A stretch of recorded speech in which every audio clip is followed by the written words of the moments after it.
We ready? We are ready. We are live. Happy New Year, sir. Hey, Happy New Year, Kenard. Yeah, This thank is you. the Catr Kenard show. Um, we talk about music. I'm Michael Friedman, My name is Chris Kenard. Thanks for listening, y'all. and we we haven't talked since what was it? November? Was it in December? Our last episode, that's a good question, actually. I kind of forget. I want to say December, though. Yeah, it was December 18th. Okay. Um, and so we've gone through Christmas. We've gone through New Year's. Um, Kwanzaa. and did you have a good holiday? Yeah, I yeah, Christmas was good. We made Indian food. I sent out a couple Christmas carols via Facebook and Instagram. Everyone got their gifts except for my mom. I have to call her later to apologize for that. Sorry, mom. Yeah, you have to do that. You can talk about it on air, but now you really got to do it. Yeah, yeah. I Well, we talked. We're doing this thing on this episode on our show now. It's a run. It's a running thing. Um, and there's no exercise associated with it. Running. Anyway, um, no, we're doing this running thing where um, we are going over the Rolling Stone top 500 songs of all time, and um, they. It feels like they remodel it. That's the best way They've only ever to done it once before, though. Honestly, say that. like this is only the second time they've like updated the list. Um, yeah, I'm not sure about that. I'm not sure their history on that. But anyway, their timeline. But they that's a water sound effect. Recording by a Niagara Falls. But anyway, no. The list is a. So we started. Um, we went through a few songs, and one of the songs was by Miles Davis, and I had not heard that album that song was on. So I felt like I don't want to comment on that song until I have that CD. And I might have made a passing remark as to you as maybe wanting to get that for a Christmas gift. And I have given you a Christmas gift in the past. You have uh, up until this Christmas, you had not given me anything for Christmas. No big deal. I kid Yeah, with I'm two you. gifts behind. I kid with you about it, but it's no big deal. Um, but you changed all that, and I received that album. Um, and so once I listen to that album, I will be able to talk about that song from said album. So I, yeah, so, and I gave you a Christmas gift too. You want to talk about that? Before I get started, I'd like to acknowledge our most faithful listener, a Mr. Living Abstraction, who kind of spoiled the fun in regarding which album it was, because I was going to say it. And he also spoiled the damn song, Curse Yeah, You, Aramade, curse you and all of your brethren. Nah, just Aramide. playing. Hey, Aramide. I didn't You're see the that. GOAT. We miss I you, didn't. me, We can't wait to just record with you again sometime. I didn't see that he. Yeah, we want him on another episode. Is that what you're saying? Definitely. Uh, I did not see the thing about him spoiling the album. Um, but yeah, so I again, I sent you a Christmas gift. Um, do you want to talk about it? If not, we I can want to move on. show the class what I received in the mail. Yes, Look you at do. this. Ba-bam. Well, I'm not gonna let that glare show. I got I'm not gonna like embarrass myself and say the wrong album because I've done that in the past with the Foos. You don't have the album in front of you? I do. I showed it on camera. Oh, I didn't see. Show it again. All right, hang on a second. I'm gonna pull something up real quick. Show it. I'm on Spotify right now. I was checking my answers to make sure I was speaking correctly. Yeah, What are we talking about? I always seem to not know. Right now, I'm kidding. that's a good like metaphor for our dang show. But again, just to show our audience, Yes, I got right. the Color and the Shape 1997 Foo Fighters album. This is the one with 2 bonus tracks, including 2 covers. I'm not gonna front. I haven't heard the second one yet, but I'm gonna make the space for it when I have more um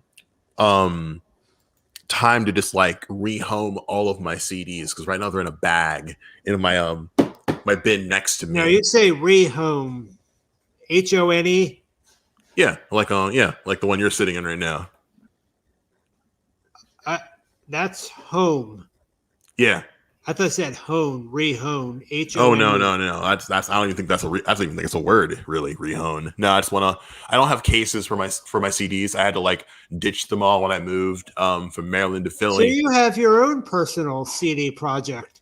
Not even because like I don't even know when I'll even have the space to put any of my CDs. I just want to get a new book for like the CDs, kind of toss Oh, out you the mean old like a one. binder, Trapper Keeper?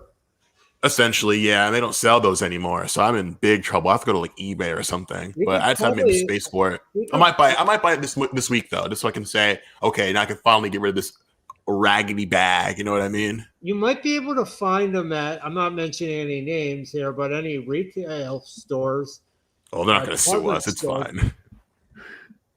Go get some sunlight. Go look for one. No, I no. It's like it's a My mom laughed at that.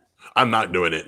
I've tried before. Like if Target doesn't have it, then like I don't think anybody does, and I don't mind waiting for one to come in the mail. It's a She's dang my pandemic. audience since you don't laugh at my jokes. I don't laugh at all of them. I laugh at some of them.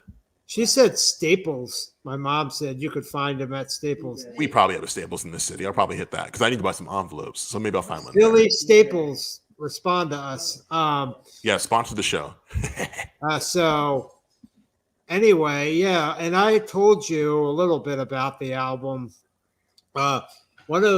We do another running thing where we talk recommend each other songs, and one of my early songs that I recommended you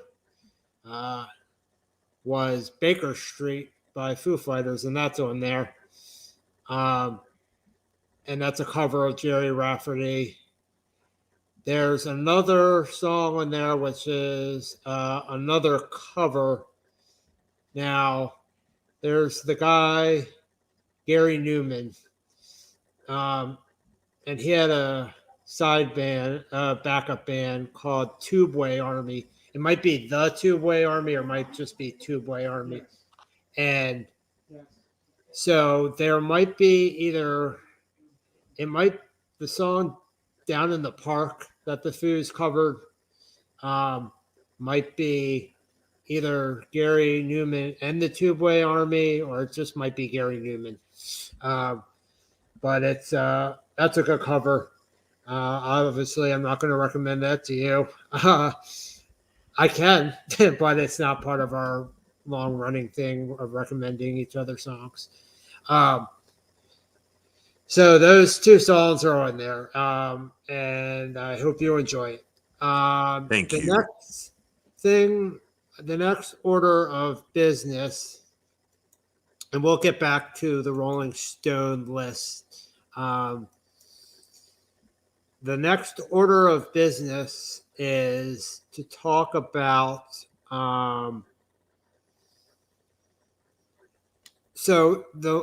another thing. So something we did last time we talked, we convened, was this was actually the last episode fell on my mom's birthday. And she wasn't here to hear this. She couldn't be on the show, but I did say happy birthday to her. And now I can say happy belated birthday. And how many belated? No, anyway. But now she actually can appear on the show. So it was in November. That's when the show was. Yes, I completely goofed up the date. You said December, didn't you? Sure was did. Yep. November. And so I thought the next episode have her on. And she was able to clear time in her schedule to come on. And I actually wanted to come on over, Mom. I wanted to give her a gift. Come around here. Okay. Over here. I have a gift for you. You can step over that. Very Nardwarian of you. Say that again? Very Nardwar of you to offer gifts. Oh, yeah. She has no idea who that is. But anyway. Wait a minute. Hi, Chris. Happy New Year. Happy New Year, Mom. Thanks for joining us today. Sure. So, here's your gift. And you're going to just talk about it on the air, what you got. Oh, my. What kind of a birthday gift? Yes. Oh, my goodness. You're right. Very belated. And it's, I have to say, well, I won't say it.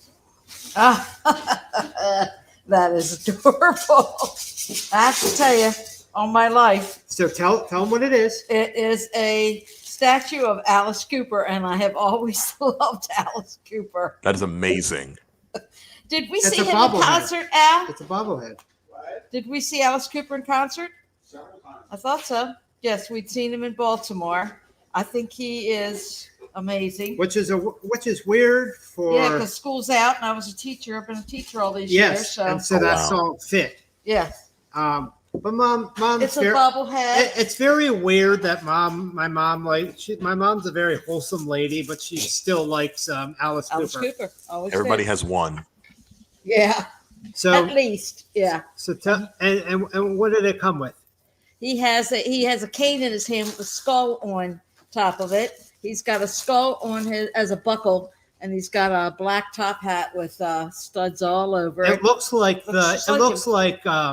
what's his name? Tim Burton. Oh yeah, it does. Yeah, the Nightmare Before Christmas. Yeah, but this is Vincent Furnier is his real name. And I never knew that actually. Wow. His father was a preacher. That explains everything, actually. Maybe, yeah. And he's really into golf and normal things. He's really anti and the stage show. He's definitely not for preachers and priests to see. It's all his shtick, but I always enjoyed it, and I thought you will not see the Pope at an Alice Cooper concert. Yeah, for sure. That will be the day. Oh, and he's got a blood stain on him. And actually, now that I work for a funeral home, I don't mind having a few skulls around. So he's got. There you go. Actually, you should take it to as decoration. Yeah, well, they'll keep it if I take it there. So it will scare the kids away at Halloween. So happy birthday, Ma. Thank you. I like it very much. Another thing regarding my mom, I don't remember the conversation, but we had a conversation, she and I, where she was telling me about the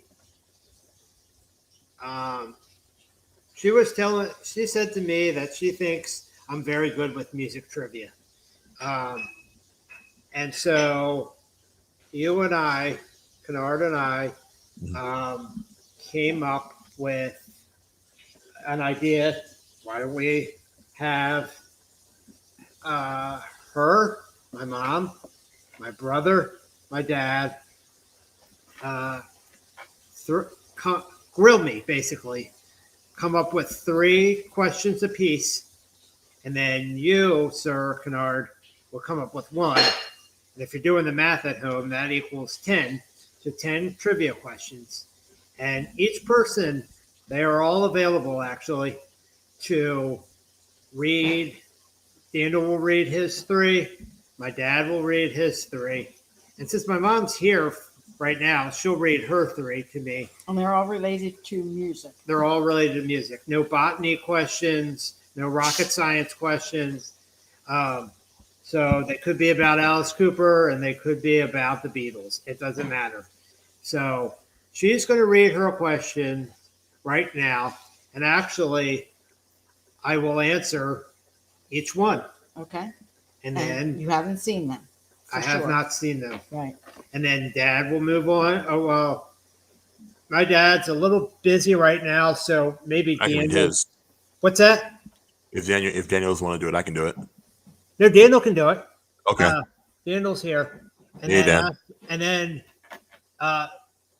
we're prioritizing here because, like I said, I think my dad's busy. After Daniel, then we'll do my dad. Cool. That's You fine. want me to start? But and me answering the questions will take up more time for my dad to finish. So let's go. Let's start with my mom. Geez, I hope these aren't too easy for you, Michael, because you have a encyclopedic knowledge of music. Her audio is coming in loud and clear. Oh, it's fine. Yeah, I can hear it fine. Oh, okay. Okay, Michael, what is Bono's birth name? It is Paul Hewson. Yes, that's right. Too And easy. by the way, his daughter, Eve Hewson, who's a model. Oh, yeah? Yeah. Didn't know that. And I think all right, I don't know this one, but I think she's an actress too. That happens with models a lot. Okay, what is the name of the Beatles' first drummer? It's either that or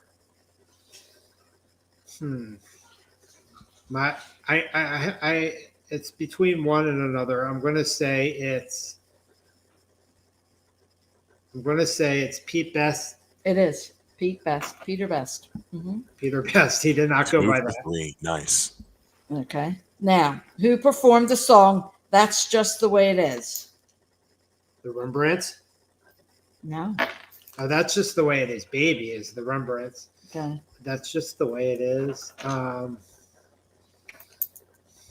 had to look up the playlist. That's not a good question. I'm going to say that on air because other bands can also have that same name of that same That's song. just the way it is. I thought this was going to be a really easy one. Tell me. It stumped Oh, me. are you going to guess? I did the Rembrandts. Oh, okay. Well, I said that was wrong. Do you want to guess, Chris? I thought it was gonna be. I thought you were talking about Bruce Hornsby at first. Oh, okay. Oh, it is. It is Phil Collins. That's just the way it is. Well, I I haven't looked at heard the Phil's. I'm not gonna playlist. lie. That's just the way it is. Which is That's not Phil Collins. Well, I looked up Phil Collins' playlist A to Z, and that was on there. So maybe I messed up. was that on Wikipedia? It is Bruce Hornsby. I'm tripping. Yeah. It's got to be. It's got to be Bruce Hornsby. That's Bruce Hornsby. That Huh. was from Hey, I'll Wikipedia. take And I that guess one. Phil Collins did a cover. I did another running gag, a That's not. dig at I Wikipedia. don't think Yes. Phil Collins did that. Got it song. in It's there. just the Thank way you. it is. Yeah, that's definitely. I'm happy. Bruce We can. Hornsby.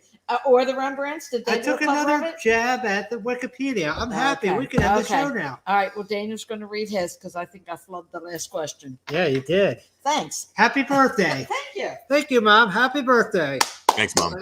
I have to find the Oh, tell them real quick about your crab cake, your literal crab cake. Oh, I love crab cakes. So for my birthday in November, Uh-huh. my husband got me a cake with a crab on top of it, and it was a chocolate cake with chocolate Aw. all over it, but it had It wasn't a literal a crab cake. blue crab made out of fondant on the top, and it was That's absolutely amazing.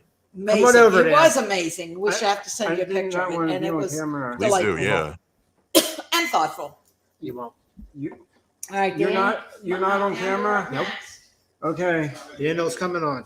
Well, that's because you were busy over here. Quite lively over there. Love Step that. it over the wire. Okay. Here he is. I have questions that I did not flub. And Daniel has been on the show before. Say hi. Hi. Hey, bro. Okay. So your first question is, I actually have multiple choices. So who is the real Biggie Smalls? And your choices are A, You don't have to give me choices, but go ahead. Christopher Wallace, B, Tim, I'm not sure, Bigelow. Bigelow, and C, John Biggs. Okay. I don't know who John Bigelow is, but I know it's A, Christopher Wallace. That is incorrect. It's actually B, Tim Bigelow. Wow. What? I didn't know that. I thought his name. Who's Christopher Wallace then? That's Christopher the Notorious Wallace- B.I.G. That's the Notorious B.I.G. He actually wanted to go by the name Biggie Smalls, and Isn't Notorious B.I.G. the same thing as? it's not. Actually, there was a guy named Tim Bigelow that was actually mentored by Tupac Shakur. Oh. And Is he still alive? Tim Bigelow, no, he died. I believe of something to do about drugs. It was a guy in, I think, L.A. and Tim Bigelow. So legally, they could not. He could not use the name Biggie Smalls. So I am confused. instead, he had to go by. Christopher Wallace had to go by the name Notorious B.I.G. Okay. So these are two different people. Yes, there was a rapper named Biggie Smalls, or his real name, Tim Bigelow. Tell me about it off air later. So, Okay. what's the next question? I think this will make Chris happy. Which one of these isn't a real emo band? Aw, thank you. This is perfect. A, Static Lullaby.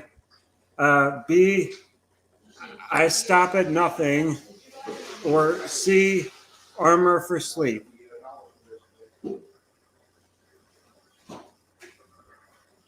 I want to say I stop at nothing. That is correct. Ah, he's too good. That is my made up emo band. That's a great name. And then But they're not an emo band. which one of these is not a music genre? There's A, geek rock, B, trap rock, or C, tech country. I'm going to say trap rock. You would be incorrect. It is C, tech country. Yes, that was my guess. I'm not going to front. I just wanted to see if there was actually techno country. Technically, there is kind of, sort of, but like I can only think of 2 specific songs. So I don't think it really counts. Maybe 3 if I'm being generous. Okay, Dan. Thank you. You're welcome. Thanks, Dan. Are you ready, Dad? I am.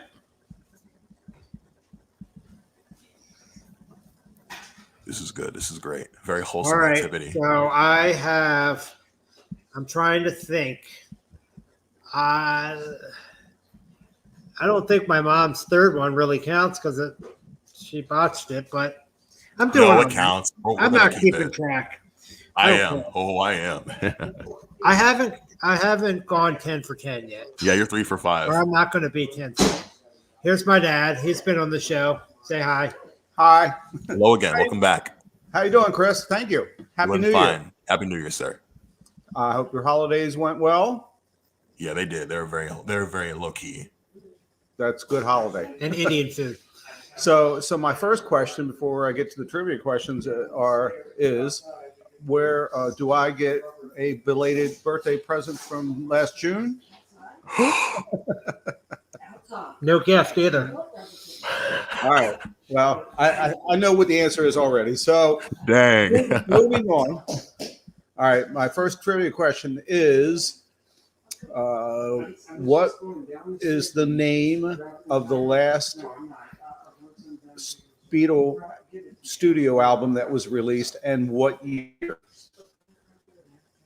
What's the name of the last studio Beatle album released and what year was it released? Oh, I don't know the year, but it was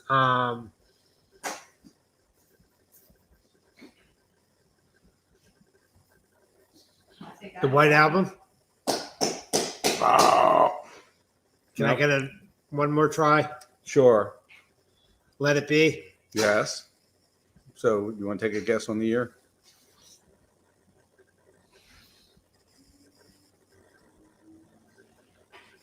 '69. Close. 70. Okay, question number 2. How did Three Dog Night come up with their name? It's a expression, something Aborigines, something with Australia. It's a saying. Okay, what does it mean? Don't. Can I guess? Something about no. She can't guess. If you don't know, may I? No. Something about the temperature. Ooh, he's close. Yeah, it's close. So you're right. It's from the outback of Australia back in the day, where the native Australians, to deal with the coldness of the evenings, depending on how cold it was, they would have anywhere from 1 to 3 dogs that they would use to kind of help keep them warm. So if it wasn't that cold, it would be 1 dog. If it was a little bit colder, it would be 2 dogs. And if it was really cold, it was a 3-dog night. That was their gauge. So that's how they came up with the name. I Okay. did not know that. No. I'm going to need some dogs because it's really cold. All right. So question number 3, and this is the all important. This is for the bonus round, double Jeopardy. All the marbles.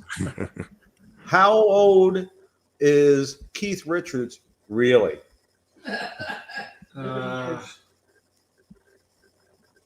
Affinity. Ooh, I know this one. Phil Collins' song was A to Z. Oh, she's still Now I'm checking it. stuck on the. Come on, stay on topic. And no, he's not 212 years old. I was going to guess. I was going to guess 2022, 2020. I looked up songs too. Hey, we're staying on topic. That's just the way it is.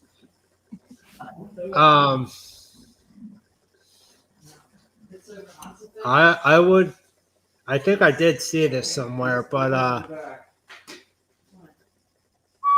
I would say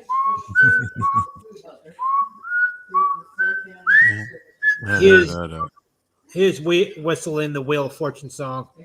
78. The Wheel of Fortune song. Wait, how did you guess that? I got it right. Cool. Yeah. I'm impressed. How the heck? Congratulations. Thank you. Okay, Nice. well, I've done my part. I'll wait for the next podcast to get my belated birthday present. Yeah, we'll hook you up this year. We'll See you in June. We'll get you two. We'll hook you up. That's a music thing. Okay, go. Okay, thanks, Get guys. out of here Thanks again, Pops. Get that hook off of my neck. and take your phone with the. She's still trying to figure out the Bruce Hornsby thing. Oh, also, Mike, before we can move forward, I wanted to point out that we were wrong and she was right. There is a joint on the 4th studio album by Phil Collins called That's Just the Way It Is, but it's not the one we were thinking of by Bruce Hornsby.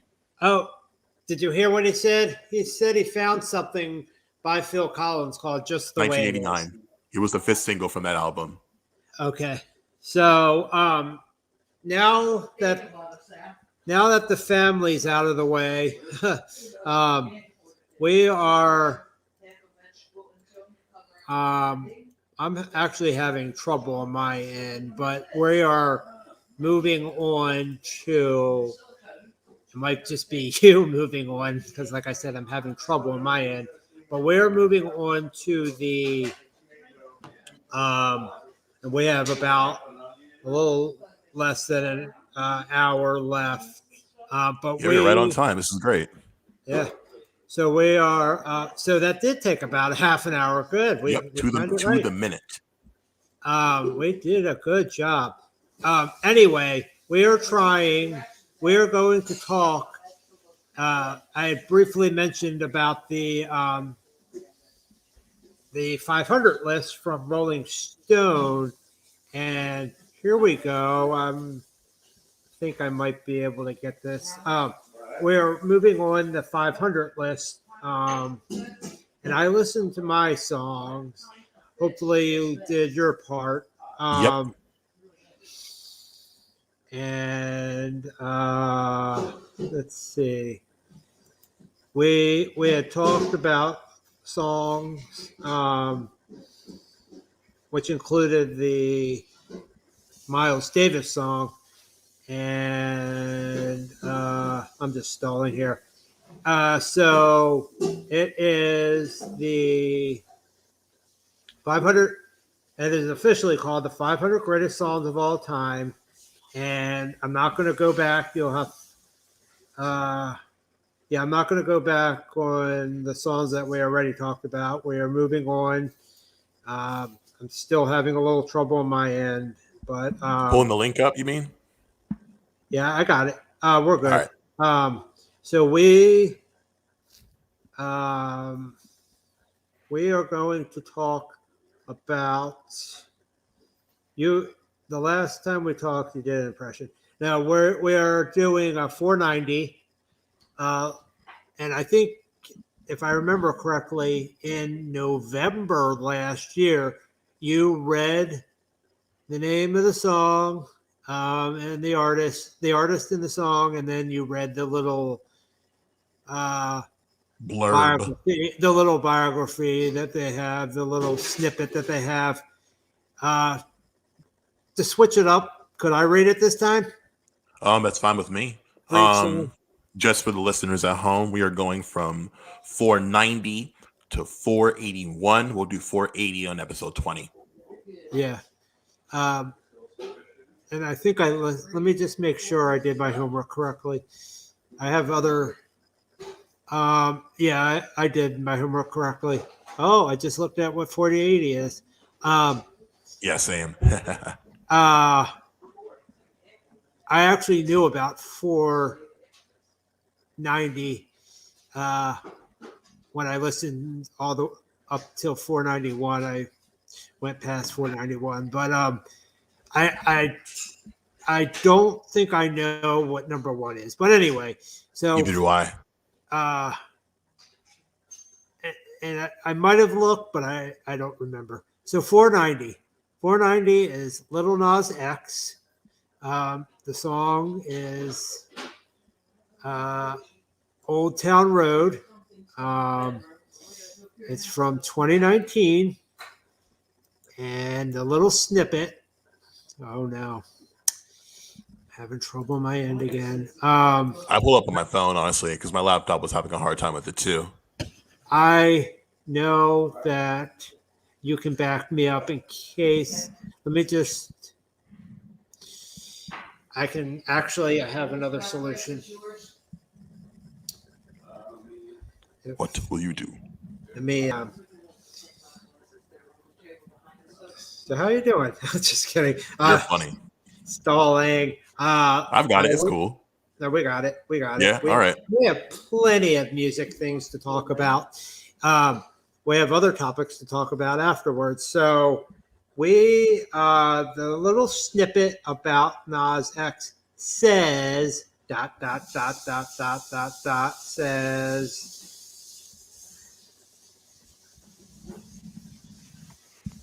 The crowd waits with anticipation.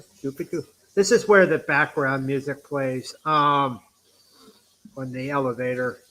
No, it says, I got it. Right here it says, so for, I have it, I promise. I believe you. You're all good. I won't let you down. It says, all right, here we go. And by the way, Kind of Blue was the Miles Davis album. Yep, they know. Well, we didn't say it out loud. Okay, here we go. Here we go. Um, Montero Hill was an Atlanta college dropout, sleeping on his sister's couch and looking to break into music when he came across a track he liked by a Dutch 19-year-old called I had Young it. Keo. Yeah. Hey, it's my turn. I wanted to Young do the. I Keo. wanted to do the. I wanted to do the. Did I What's the help you word? last time? I think I did. Called sample from a 9 Inch Nails track. I was picturing like a loner cowboy runaway. He told Rolling Stone. I botched that because there was a comma there. I was picturing like a loner cowboy runaway, he told Rolling Stone. Within a year, Old Town Road was the longest running #1 song of all time, seeming to sum up eons of Americans' cross cultural love and theft in just 1 minute and 53 seconds. So, our homework was to listen to the songs. What did you, I'm sure, have had heard Old Town Road before, so you didn't really need to listen to it again. But what are your thoughts on Old Town Road, Kenard? I have a lot to say about this song. First and foremost, I am a huge fan of what Lil Nas X is doing to American music, both with like pop, and rap. It's like I remember the first time I heard this song, and I thought nothing of it at the time. And You didn't have any feelings for him and his music yet. no, because I didn't really know who he was at the time. But like, How were you introduced to him? I don't even remember how I came across the song. Actually, I think what was like it was cool because at that time it just felt like fan culture for the video game Red Dead Redemption 2. And if you've ever seen the original music video, it's just footage from that game. And I'm like, oh, this is okay. And most times when I hear a new artist that has like under 1 million like subscribers on YouTube, I'll subscribe and I'll leave a like and whatever.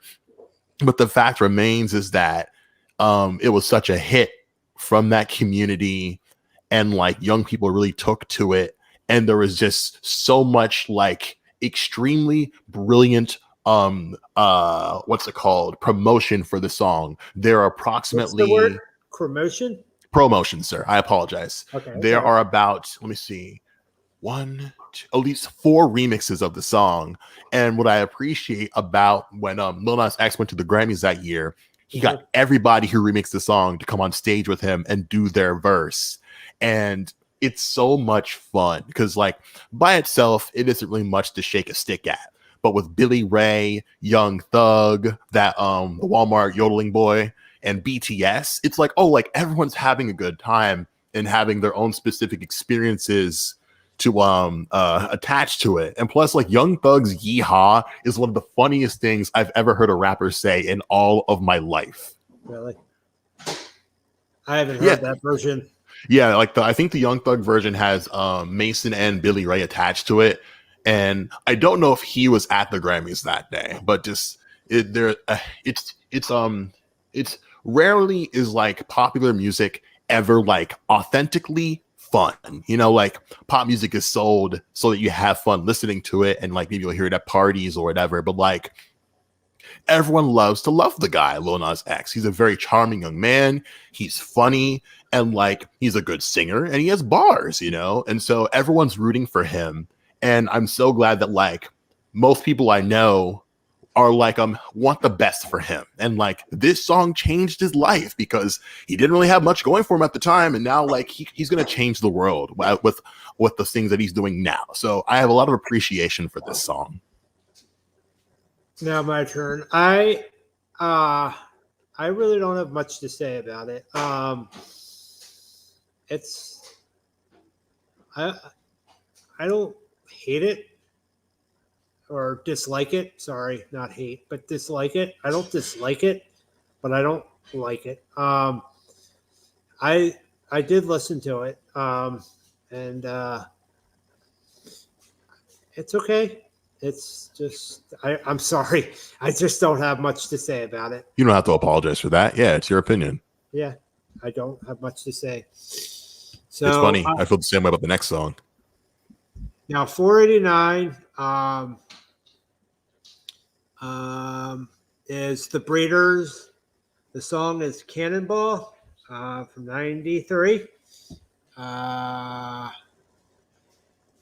Notified by fax that our services in the Pixies were no longer required, Kim Deal called up her twin sister, Kelly, to be her new guitarist.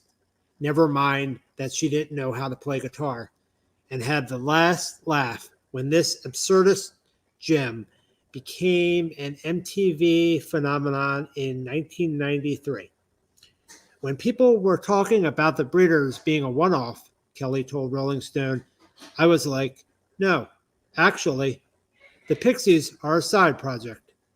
A little over a year later, the Breeders were on an extended break of their own, but the effortlessly fun trampoline bounce of Cannonball is one for all time.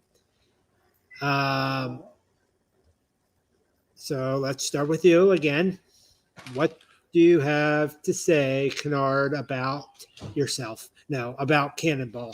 You don't listen. You don't want to even get into like my feelings about myself. My therapist isn't present. Okay. In regards to Cannonball by the Breeders, I love the kind of music that like I love the genre that like I feel like the Breeders kind of spearheaded. I love like Riot Girl music. I love just like this indie punk aesthetic that like I find myself listening to with bands like oh my god, Plum Tree and like Sleater Kinney and things like that.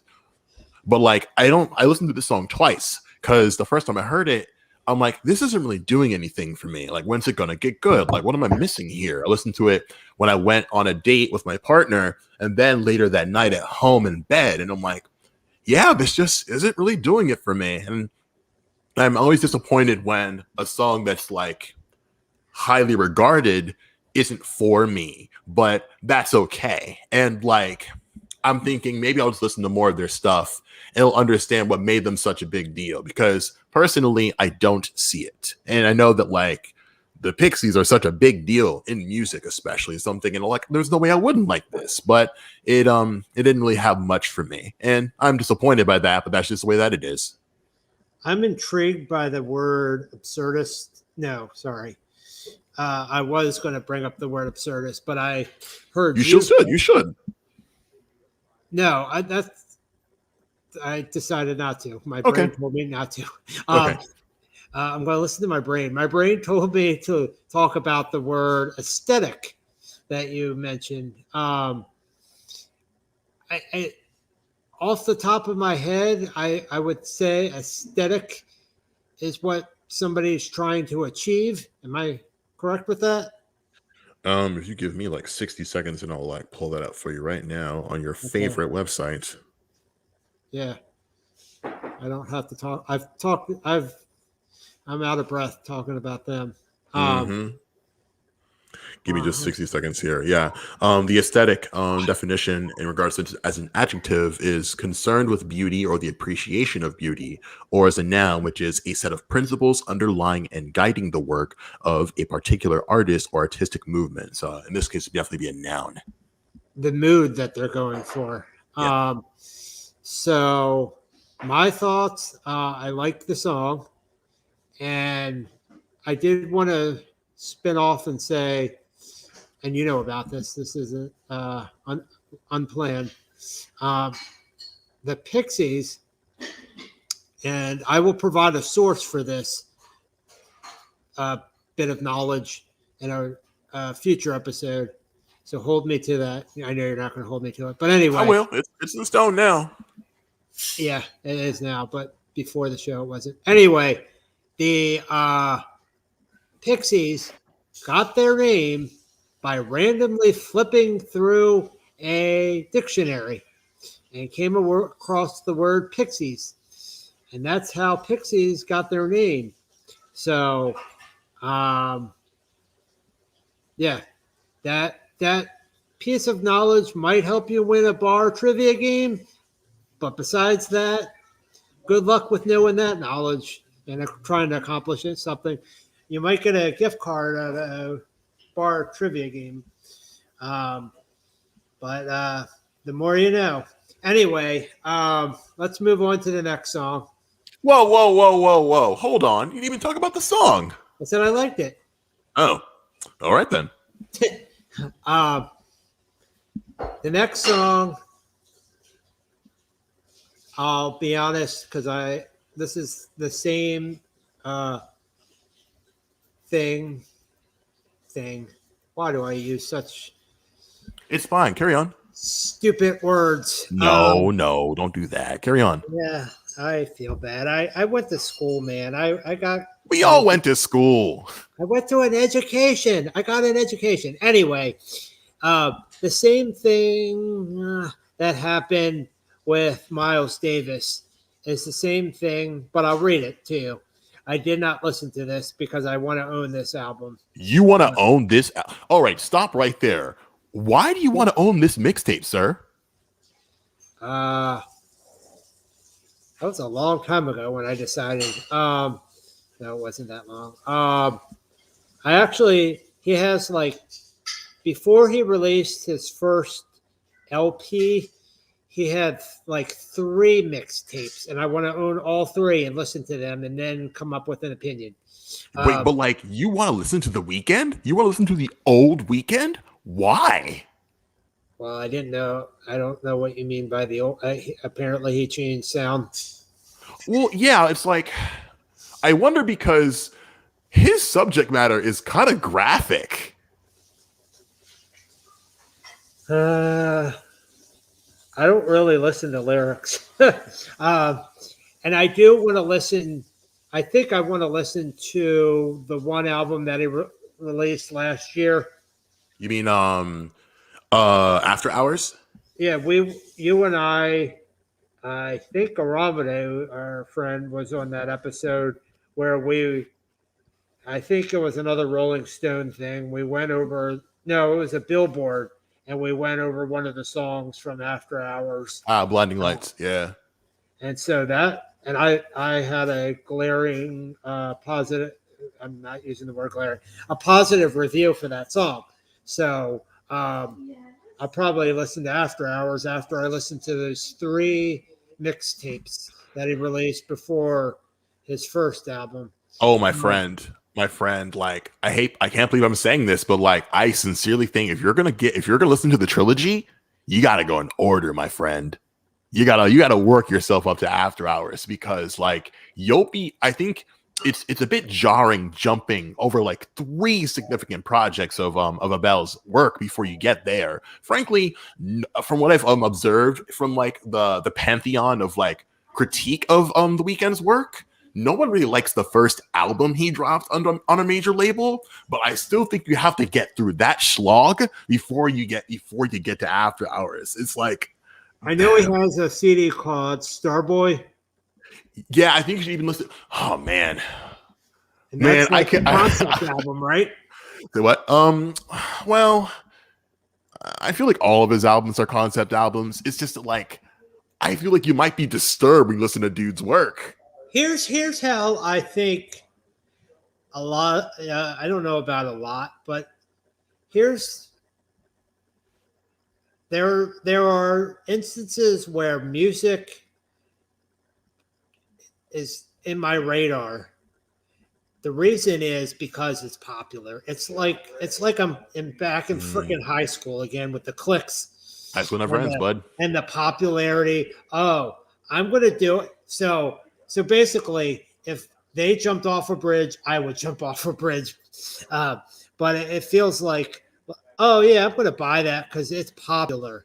But yet there are some things in my collection that and you know about some of these. I mean, we've talked about the artist M83.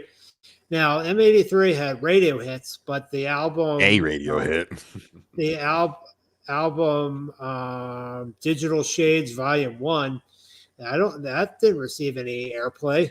And No, that's I don't not, think it got any like critical acclaim or anything of that nature. No. um, so, I mean, you're not going to listen to instrumental music on the billboards. You're not going to see that on the billboard list. Anyway, so, I'm not going to try to recall all my CDs that I have because that's a lot. And I try to do that every day. I try to think about all my CDs and tell you, oh, yeah, I bought that because of popularity. No, I bought that because I just read about it. And so, but I will tell you, I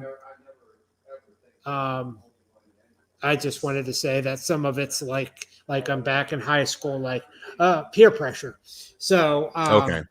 But the reason I brought that up was Starboy to me seemed like it wasn't popular. What? Really? What I read from iTunes, my only source, it didn't sound extremely positive. But maybe I need to reread that. Is that what you're trying to tell me? Let me tell you this. I'm the only person I know who didn't like that song. And you know how like I'm talking about the album, not the song. Well, I can't really speak to like the quality of the album, but I personally it's like there's the trilogy, Kissland, Beauty Behind the Madness, Starboy, After Hours, and Dawn FM. And I found that Starboy was more compelling of a listen than Beauty Behind the Madness.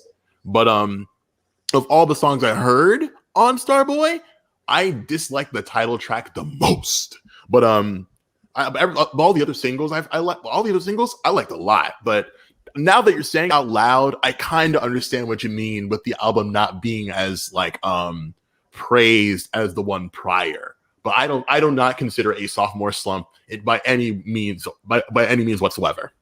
Okay. Well, let me read it. It's The Weeknd, obviously.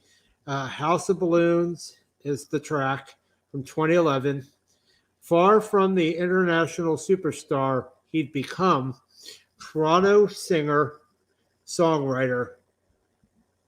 You can pronounce his name for me. Abel Tesfaye. Now you my bad. say, Abel Tesfaye. My bad. Tesfaye, yeah, because there's nothing between S and F. Okay. Abel Tesfaye didn't even send out photos or do any interviews when he released the first Weeknd album. The whole enigmatic artist thing, I just ran with it, he said. No one could find pictures of me. It reminded me of some villain. You want to say that word? Shit. Okay. But the title track of House of Balloons, nevertheless, set the course for his career, both thematically, drugs and sex, meat, depression, and musically, with its sample of Susie and the Banshees' Happy House, announcing a new direction for R&B. So what are your thoughts on the song? Fun fact, I never knew this until I recently watched a video essay about Homeboy, but he calls himself The Weeknd because when he was a lot younger, he dropped out of high school to pursue music full time. And when he was moving out of his mom's house that weekend, he never forgot the look of disappointment on her face, which is why he calls himself that. And I was fascinated by that because I remember feeling a similar kind of way when I told my mother I'd be moving out to live in Philadelphia. And thankfully things worked out for the best and she couldn't be happier. And I can say the same about Abel. I said his name wrong again. It is Abel, like, Cain and Abel. And so my thing about the first three Weeknd mixtapes, it's like most people in 2011, I got to know Weeknd first when he had a feature on the second Drake album, Take Care, for Crew Love. And I'm like, wow, this guy has such a beautiful voice. Who the heck is that? You do some Googling, you find out he's just this very MF Doom-esque character with nobody really knows who he is, what he looks like. You just hear his voice. He has a male siren thing going on with him. And he's just hedonism defined to the letter. Like, he's going to do every drug you can think of. He's going to take your girl, smash your girl, and give her back. And she's going to fall in love with him. And like, All right, let me stop you there. What is hedonism? I've heard it. hedonism, hey, oh, we're getting somewhere, my friend. Yeah. Let's make the show juicy. Oh God. All right. Let me see here. I'm once again go to your favorite website. Okay, just do it. I don't care. All right. Hedonism, the ethical theory that pleasure in the sense of the satisfaction of desires is the highest and good, proper aim of human life. And when you listen to like After Hours, you're gonna it's like every album that he's come out with is just him like going hard as fast as he can. But with After Hours, it's the result of all that like destruction and desire that he's just like put upon himself. If you just like saw his face during that promotional run, he's all disfigured and such. I'm gonna send you like a video essay you should listen to after you're done like your listening experience with the thing. And I will say to you, since you want to hear the first few projects of his, buy Trilogy, because it's all three. Yeah, like yeah. You know what I'm saying? Like, you're not gonna find them. I don't think you're gonna find the mixtapes on any like download sites anymore. And that was probably pretty brilliant to be able to do that. I think honestly, I remember now the reason why I wanted to own those three was actually I'll tell you about it off air. But so you're long story short, you're going to send me a video essay though. Yeah, man, it's a really good it's so like it'll tell you a lot about like what the road he took that made him into like the megastar he is. Spoiler alert, I don't like this song, and I like a lot of Weeknd songs. He's kind of like a complicated like person. He's a complicated listen for me. But like what I like about the production of this song, it sounds evil, it sounds depraved, and it's like it makes me uncomfortable. And that's what's so brilliant about the beats that he chooses. And like I've only heard one other band use this sample correctly, but I no longer listen to that band because they are very problematic. One can even say The Weeknd's problematic with like some of his lyrical choices, which you will hear when you hear this first release. When you say problematic, are we talking about like cancel culture? Yeah, like the band I'm referring to is Mindless Self-Indulgence, and their frontman was canceled for things I won't say on air, but I remember he also used this song to sample on their first album when they were getting popular. And so when I heard this song, I'm like, whoa, like they use a sample I already know. And usually when two artists use the same sample, I get kind of irritated because if it's not like of the same quality of usage, it's like, oh, why did you bother even doing that? Because I can imagine, let's say we're both musicians, right? And you sample Thriller and everyone loves the way you sampled it. What if I sample Thriller the next year? They're going to say, oh, you're copying off Michael Friedman. Why don't you do that? Like, why are you trying to bite off his shine? Yeah, and maybe you got permission from me. Well, I wouldn't need permission from you. I need permission from like the estate of Michael Jackson. But the fact of the matter is, if I don't use it as well or as compelling as you did, I've kind of wasted my time. And I'm just trying to trying to bite off your success. But what I appreciate is that like, despite with MSI like sampled Susie and the Banshees in 2000, and like here we are a decade later, and the Weeknd's using the same sample but in a different way. And like it draws me in because it's like, oh, I've heard this sample before. I like the way it's being used, but I didn't think he'd actually use like lyrics from the song. And so like it's so cool how he was able to just like create like this just hellish soundscape to draw you in, like, because like these lyrics are super depressing, but like that was the reality of a lot of young people at that time doing the things that Weeknd was doing.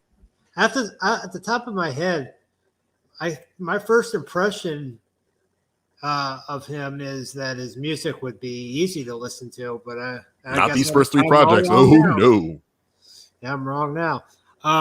We have a half an hour left, and I think we might not be able to get to the other topics. We might just finish up on this and talk about the songs that you and I recommended each other last episode. So moving on, 487 is Solange, and the song is called Cranes in the Sky, and it's from 2016. In an interview with her sister Beyonce, R&B innovator Solange Knowles described how this song was inspired in part by overzealous real estate development she noticed around Miami. This idea of building up, up that was going on in our country at the time. All of this excessive building and not really dealing with what was in front of us. She turned the metaphor inward to examine her own feelings about change, self-doubt, and aspiration, finishing the song years after it was originally conceived with producer Raphael Sadiq to create a lavish moment of neo-soul introspection. That's another one, the same as The Weeknd and the same as Miles Davis, in that I did not listen to it. And there's an album, but I have to do my research. And I don't know which album it is, but there's one album that I want to listen to by her. It might be the one that this song is from. It probably I is. just have to kind of read more about it. What are your thoughts on this song? This song is one of the greatest R&B songs ever written. And it's what, here's my thing. Beyonce is one of the most important musicians of all time. Whether people enjoy her or not is like irrelevant. She's one of the most important ones. And what I appreciate, what I'm thankful for, is that her younger sister is able to carve out a path for herself that isn't in any way overshadowed or just like disregarded in place of her sisters. Like, it's so cool hearing Solange sing and hearing her sister, because like, oh man, they're definitely related. Look, listen to how they sound. But like, this song is beautiful. It is like, if there were aliens who came to Earth and it's like, we're gonna like destroy Earth unless you like bring us some beautiful music to listen to, this is one of those songs they'd have to listen to. It's so wonderful. It's like a lot of people from like my parents' generation or a little bit older than us, you and I, Michael, will say, oh, R&B, it sucks now. There's nothing of quality being made anymore. It's like, have you heard Cranes in the Sky by Solange? It's so beautiful. And like, that's the only word I'm going to say over and over, because like, good golly God, like it makes me feel the same way that like Little Deer by Spelling feels, just like it feels like a breath of fresh air. It feels like a cold glass of water you needed after walking in the sun all day. This is everything I could ever ask for when it comes to just like that classic, that just like that very just like specific, like grand R&B sound. That's like, you're going to love. I could praise this song all day, and like I try not to listen to it so I can get into everything else that she's done, because she's so peculiar with the way that she approaches R&B, and I wish that that sense of just like strangeness was more appreciated in the genre. Well, that's high praise. Yeah, that's really high praise, and I'm thinking maybe I should listen to that album then. Yeah, like if you're gonna buy another album, you want to buy A Seat at the Table before you buy House of Balloons by The Weeknd. Like A Seat at the Table will make you happy to be alive. And our dear friend Living Abstraction had this to say. I agree. I am so happy that Solange is able to carve a path outside of her sister's shadow. And the rhythm section on the song, just magnificent. Raphael Sadiq is the GOAT. And it's true. That man is a great producer, great writer. I've heard the name. Not familiar, but Tony. Okay. All right. So the next song we have 486, Lil Wayne, A Milli from 2009. Producer Bangladesh looped the opening chords from Gladys Knight and the Pips. Don't burn down the bridge. Then segued to a drill-like volley of trap drums. He gave the beat to his friend Chanel, a one-time R&B singer on Wayne's Young Money Entertainment, to pass along. Wayne initially had grand plans for A Milli. He wanted to use the instrumental as skits for rappers like Tyga, Hurricane Chris, Corey Guns, and Lil Mama. In the end, though, A Milli is just Weezy solo. blacking out in the booth and dazzling everyone who hears him. I actually did listen to this one. I was confusing it in my head with another one of his songs. And then I heard it, and it wasn't the song that I thought it was. I might have heard it before. If there was a middle in my rating, like on the fence, I think I would kind of be on the fence, but closer to the bottom. Like So like a 4.5, maybe. Yeah, didn't really do anything for me. May I? Yeah. Okay, Sure. I have a lot to say about this. Like The Weeknd, Lil Wayne is a bit of a controversial figure for me. I would say. And I'll be right back. I can still hear you. Yeah. Okay. Maybe controversial is a bit too tame. He certainly qualifies as a problematic artist in general, and I'll tell y'all why. First things first, I love Bangladesh as a producer. He also produced my favorite Gucci Mane beat for Lemonade. But this beat is spectacular. Like, give Bangladesh his flowers while he's still here. I have two glaring issues with Wayne's bars on this song. One regarding Dennis Rodman, where he drops the F slur. Can we just state for the record that Wayne has had a pass with the F slur for his whole career, for since he started all the way up to 2011, because you could hear F slurs on Wayne Carter, on Da Carter 1, Da Carter 3, Da Carter 4, I Am Not a Human Being, and his rock album. I can't think of the name at this time, and I don't appreciate how we just let him get away with it for his whole career. That's whack as hell to me, but neither here nor there. So that makes the song unlistenable to me, but it's cool because it's here because Wayne notoriously brags. He's a rapper who says, I don't write before I go into the booth. I just go in there and I do what I do, kind of like Jay-Z and stuff like that. And also, thank you, Aramide. Rebirth is the album I'm thinking of, where he also drops the F slur. The other lyrical issue I have with the song is where he does some xenophobic shit with I'm not gonna you can pull the lyrics up on Genius if you really want to see, but just I don't care for just usually when it's a trope that's been used by Wiz Khalifa and Soulja Boy, and if you know what you're looking for, you can find it. It's towards the back half of the song. I don't like it. It's gross. It makes me really uncomfortable, and considering a recent tragedy in Atlanta, it's just ugh. The fact that this is here, it's with Wayne, Lil Wayne specifically, he has so many popular songs and songs that are significant to the culture, to the genre, that could have been here.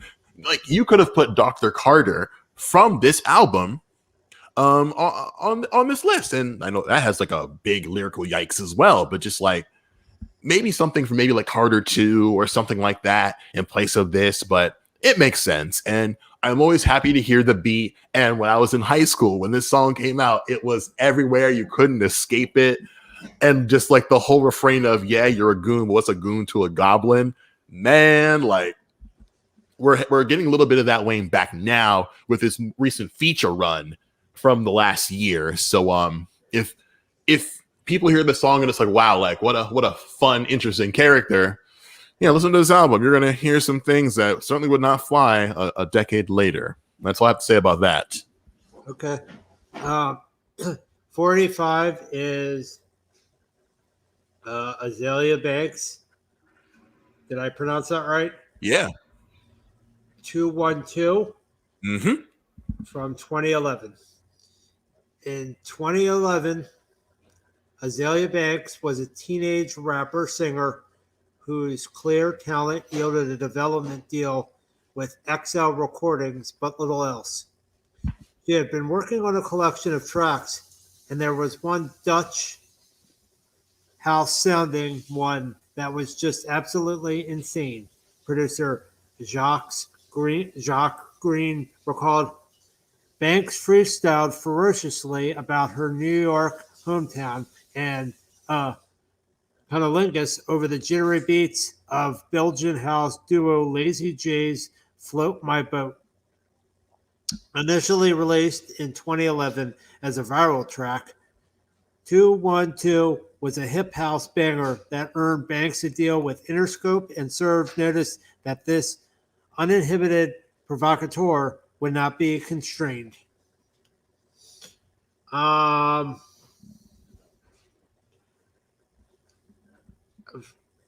uh, yeah, I don't know. I really had a hard time with this one. Yeah, talk about that.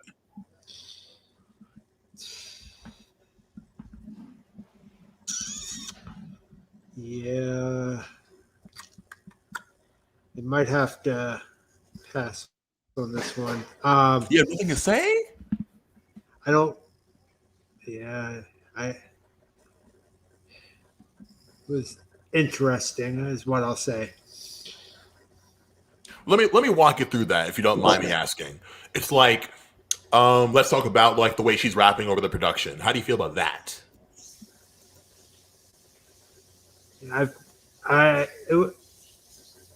Never. Guess I've never heard. I've never really heard a whole song like that before. That kind of rapping. I might have heard, as a car passed,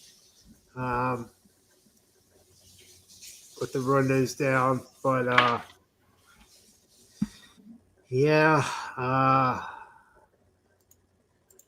don't know if you're gonna get anything out of me here. I don't really. I'd have to go back and listen to that again, and I should have. I did. You can grill me on that. I did not do that, but I wanted to go back. That's fine.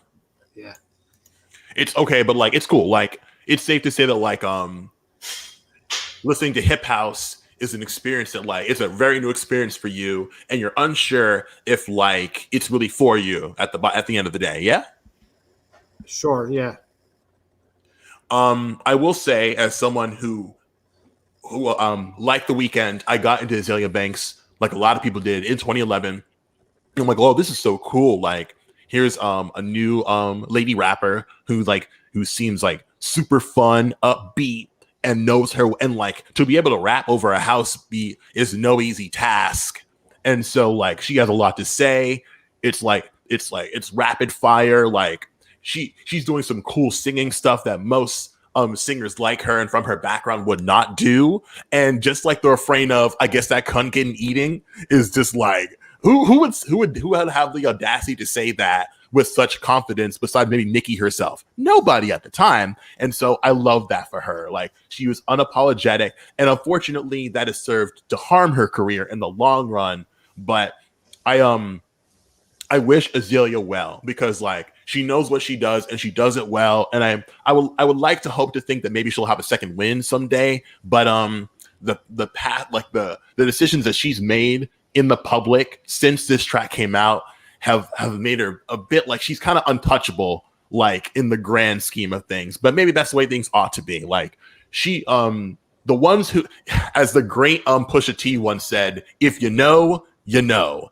And like I love how like this song takes me back a decade to when I was like a snot-nosed young person in college who was just like getting all this cool stuff from all over the world. Just from now it's like a state away in New York. Like you play this in a club, everyone's going to lose their minds. And I love that. I do love that. Regardless if you hate Azalea Banks for the things that she said, or just like you're one of like her if she's like a guilty pleasure of yours. Like I wish electronic music was started by Black people, and there are not enough Black people in electronic music. So I'm glad that this was such a great crossover track for Azalea. And I find it fascinating that XL was also like the Tyler the Creator label when he first dropped his first major release. So I like that they're like not only like the Adele label, they're also like they do that kind of stuff too. Okay. All right. 484. Weezer by Buddy Holly. from Wait, what? 94. From 94. What's that? You said Weezer by Buddy Holly. Oh. I think I'm still thinking about Azalea Banks. Ooh wee. Buddy Holly by Weezer. Never has geek been so chic as in Weezer's 1994 breakout single Buddy Holly. Written for frontman Rivers Cuomo's girlfriend, the poppy ode to nerdy romance was almost left off the band's self-titled debut, also known as the Blue Album, due to Cuomo and now ex-member Matt Sharp's, now that's a word I didn't know, reticence. Yeah. You can look it up after I'm done reading this or while I'm reading this. We had the sense that it could be taken as a novelty song, and people aren't going to take the album seriously, Sharp told Rolling Stone.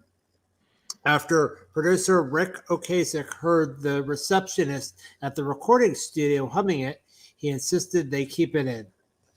I would say I would give this a yes, but it's not something I listen that would be like that I'm constantly listening to.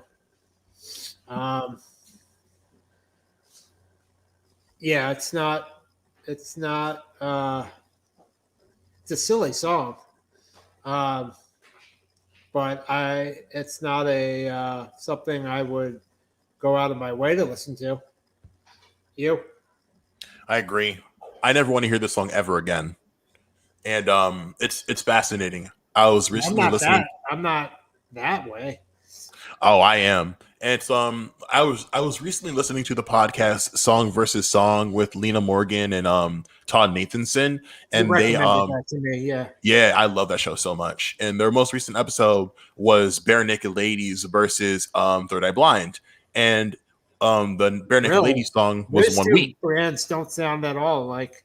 Well, that's not what I'm. Well, that's why. The songs in question were 1 week versus Semi Charmed Life, and according to Bare Naked Ladies, like 1 week was like a joke, and the label's like, no, we love this song, we have to put it to radio, and they're like, okay, and it's cool knowing that we felt the same way about Buddy Holly because it ruined it. Basically, like it kind of like it plateaued the band because like. People are like, oh, like there's like that silly geeky band, but like Blue Album is such a good album. Like, I wish they put like Sweater Song on there because I'm also kind of sick of Say It Ain't So, but I'd rather listen to Say It Ain't So before I listen to freaking Buddy Holly. I'm so tired of that song, dude. Like, I hate with all the music that Weezer has dropped. Like, for crying out loud, they're nominated for a Grammy this year. Granted, I didn't want them to be nominated for Best Rock, but that's besides the point. They've made so much music, and y'all freaking pick Buddy freaking Holly? Oh my gosh, that song is so really annoying. It's a real popular song. And like the video is great, and like Spike Jonze is such a great director, but like I got into the song in high school. I liked it in high school, but that's the sort of thing. Like it should have stayed in high school. I beg your pardon? I said you're not in high school anymore. Exactly. Like this song is so juvenile, and like there's so many actually great songs by Weezer. No, because like I just get annoyed every time I hear it, and it's like I have Weezer songs that I like. Island in the Sun would be a way better song to put on this list than freaking Buddy freaking Holly. All right. Well, we got 10 more minutes, so let's speed through this, yeah? Let's speed through it. Okay, the four tops, I Can't Help Myself, Sugar Pie, Honey Bunch. Let's just skip like the blurb. Do you like it or not? So skip the blurb. Okay. So it's not a song I like. It's kind of, I think, cheesy to me, even though there's no cheese in it. It's Sugar Pie, but it's cheesy. And I would give it a no. Agreed. I never want to hear this song ever again. Retail ruined it. I was going to ask you if it, okay. So the next song is Lady Gaga, Bad Romance. There's actually one album that I want to listen to by her. I've already listened to The Fame Monster, and I have one more CD to listen to, and then I'll tell you about Bad Romance. I've heard it before, and it's from 2009. Another person who doesn't use their real name, just like The Weeknd.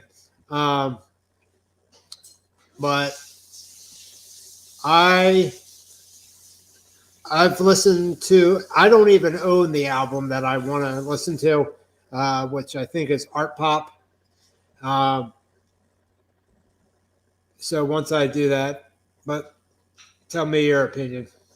This is one of the most important songs in my life, dude. Like, it's such a, like, she's one of the best pop stars ever, yo. And like, I have a lot of fond memories attached to this song. And like, Lady Gaga is so good at what she does. Like, she's a superstar in every sense of the word. Such a great piano player, an incredible singer, good dancer. Like, I love just the theatricality of all of her videos. Like, I'm a huge fan. And like, she's such a good writer because like, I can't think of a song without thinking about the notes she's doing in the beginning and like towards the back end when she does the "Watch Out that Romance." Like, that shit is so hard. She's so good at what she does. I have a lot of enthusiasm for like her first two projects. To be honest with you, I have a very like uneasy relationship with Art Pop, but like, she's rectified that, and I appreciate that about her. I appreciate that she made the time to do that, though one could say she did it to save her skin, but that's neither here nor there. Super like it. I tend to stay away from this song. I'm more of a big stan for the second album of hers, and her more recent one was super fun too if you want to dance. So yeah, great, lots of great memories attached to this song. 481, our last one. Robert Johnson, Crossroad Blues. I didn't listen to this one either. I only listened to A Millie and 212. But I know about him, and I want to get into his work. And he never really, I don't think he ever released an album during his lifetime. So they're all posthumous. And I don't know which one to own. I will read you what Eric Clapton said in the blurb. Oh, I do not want to hear a word what Eric Clapton said about this man at all. Yeah, never mind. I know. Anyway, never mind. So nobody else had any quotes in there. So did you listen to it? Yeah, it's like, I don't really know a lot about the blues. And I feel like, unless this is a very broad generalization, but like, it's really hard to find an in when you're not in the space where blues was born. Like, and maybe that's a little like short-sighted of me, but as a northerner from the suburbs, black, albeit, but like, I don't have a lot of people in my personal life via my parents who like really loved the blues. And like, every time I hear some, I'm like, oh, this is super good. Like, I think for most people my age, you have Gary Clark Jr. as far as like some blues adjacent music, but like, where else would I really experience this kind of stuff? Like, it's kind of difficult in that way. But I did like what I heard. Moved away from that sound. I feel like, this is just me, I could be wrong, that Gary Clark has kind of moved away from that sound. I haven't really like followed his more recent work, but I do like his stuff. And I also am saddened to know that he was murdered at the age of 27, because I don't think this young man, I'm sorry, I moved away from the article on my phone. Okay. Robert Johnson, like, we don't really think of him when we think about the 27 Club, and I think it's kind of wrong. I think it's kind of erasure. So I would like to make more time for him, and with the at some point in my listening journey, I'd love to take these next 5 minutes to go about like the songs recommended to each other last week. Yeah. Did you listen? You'll have to tell me the song, and I still have an opinion, but tell me the song that reminds me. I'm sorry, I'll let you go first. Like, please tell me about the Robert Johnson record. Oh, I thought we were talking about the songs that we recommended each other, because I said I didn't listen to it. Oh, well, there you go. Because I wanted to get into his stuff, just like you said you would too, and I didn't know where to go. I said, did you fall asleep? There, his stuff is posthumous that he released, his record label released because he never released an album while he was alive. So That's racism for you. Oof. I want to figure out which record to own. I don't think any of the records that are released are actual like studio recordings. They're all greatest hits compilations. So I don't know. I have to read more into it. So let's talk about the songs that you recommended me and the song that I recommended you. I get the feeling you didn't listen to the song I recommended you over the break. What? Have Yourself a Merry Little Christmas by Local H? Yes. I didn't. I didn't until like the day I texted you yesterday. And I kept my problem is that I thought Local H was the band the Lawrence Arms, and they are not. So I still listened to the song, and Wait, what? yeah, I thought they were the same band because like What band? Lawrence the Lawrence Arms. Yeah, I thought they were the same band as Local H. Who is the name Lawrence? Like Larry? Yeah, like the LAWRENCE. I thought Local H was the Lawrence Arms. So I'm I've like, never oh, like heard oh, of Lawrence Arms at well, all. they're a punk band, like Local H, and like, and it's so Weird funny. name Like, for a band. That's all I'm saying. you said it's a good name for a band. No, it's a weird name. I love the weird band names. And like Koopa Stick. yeah, Hoobastank's a great name for a band. I know it sounds kind of silly, but like that's why I like it so much. So what did you think about that song? I don't think I really liked it, honestly. But like, I'm No. like, I'm always happy to hear more punk though. And like, they're a band that I've heard the name Local H for my whole like rock and roll time. So it's like, oh, I finally listened to one of their songs. Like, Did you say they were a punk band? yeah, because they are. No, they're not. They're alternative. Get the heck out of here. Hold on a Grungy. second. They're grunge, more akin to Pearl Jam. Yeah. What? Hold on. Okay, we're gonna settle this Not right the heck Lawrence now. Arms. Not Lawrence Arms, which I never heard of before.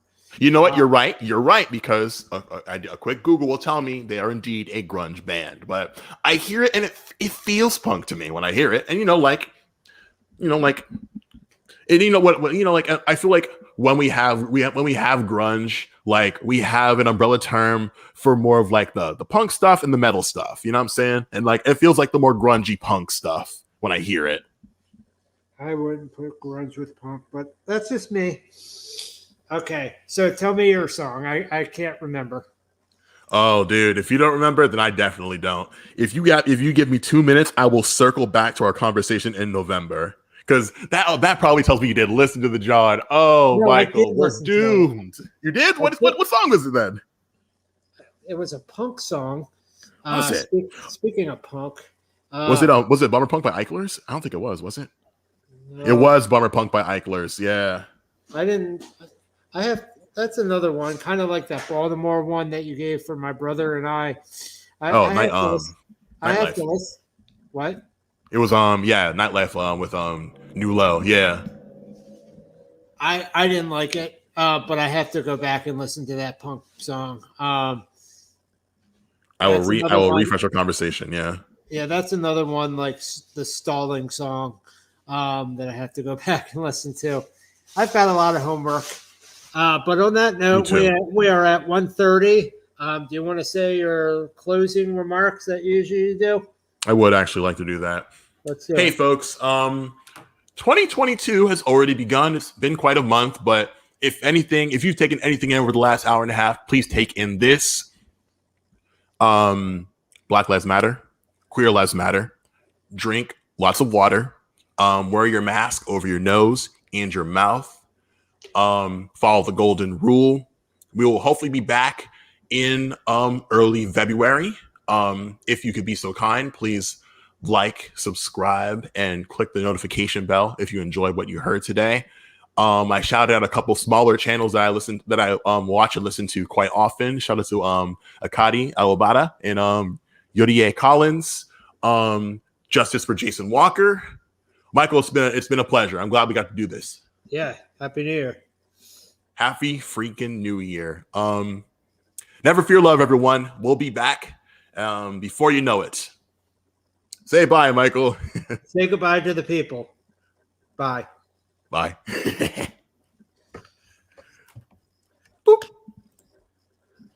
We're good. We're good.